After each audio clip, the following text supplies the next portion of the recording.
ఈ వీడియో చూసి చూడనట్టు వదిలేకుండా సాటి శివభక్తులందరికీ షేర్ చేయి. ఎందుకంటే వాళ్ళను కూడా భక్తి మార్గంలో నడిపించావన్న పుణ్యఫలం అన్నది దొరుకుతుంది.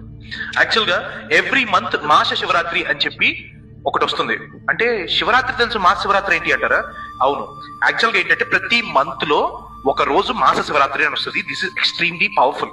సో ఈ నెలలో 28వ తారీఖున మాస శివరాత్రి రానుంది.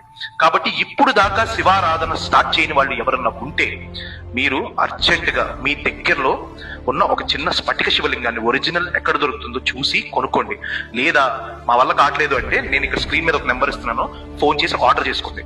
ఆర్డర్ చేసుకుని ఆ శివలింగాన్ని పెట్టి ఈ మాస శివరాత్రి నుంచి శివారాధన స్టార్ట్ చేయండి. యాక్చువల్ గా శివారాధన చేసే వాళ్ళని ఇప్పుడు నువ్వు మనస్ఫూర్తిగా ఒక చెంబుడు నీళ్లు ఆయన మీద పోసిన శివలింగం మీద కామధేనుని తెచ్చి నీ ఇంటి దొడ్లో కట్టేస్తాడు మరి ఆయన. అంతే, నిజం అదే. సో నువ్వేమనుకున్నా జరుగుతుంది. ఇప్పుడు దాకా పడిన కష్టాలు చాలు, బాధలు చాలు, అవమానాలు చాలు. శివారాధన స్టార్ట్ చేయరా ఇప్పటికైనా. చెయ్యి, నా మాటను మీ అన్నలాంటోని చెప్తున్నాను, చెయ్యి. ఇది జీవితంలో నువ్వు నేర్చుకోపోతున్న అతి గొప్ప విలువైన అంశం. శివాభిషేకం మొదలుపెట్టు. అర్థమవుతుందా? శివలింగం ఇంట్లో ఉండకూడదు అది ఇది చెప్పిన వాళ్ళందరినీ ఓకే నువ్వు చెప్తూ కొట్టలేవులే, కానీ కనీసం వాడి మాట వినకుండా ఇప్పుడు నేను చెప్పించేయి.